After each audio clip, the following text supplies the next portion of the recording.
उदगीरमध्ये शेतकऱ्याच्या कष्टावर डल्ला मारणाऱ्या चोरट्यांना अखेर पोलिसांनी मोठा धक्का दिला आहे.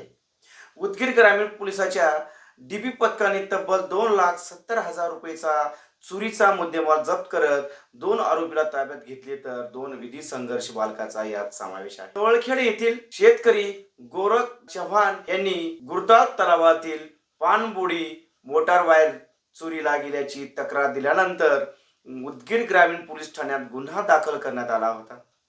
या प्रकरणाची गंभीर दखल घेत लातूर जिल्ह्याचे पोलीस अधीक्षक अमोल तांबे, अप्पर पोलीस अधीक्षक मंगेश चव्हाण, उदगीरचे उपविभागीय पोलीस अधिकारी गजानंद भातलवंडे यांच्या मार्गदर्शनाखाली उदगीर ग्रामीणचे वरिष्ठ पोलीस निरीक्षक राजकुमार पुजारी यांनी डीबी पथकाला आरोपीचा शोध घेण्याचे आदेश दिले होते.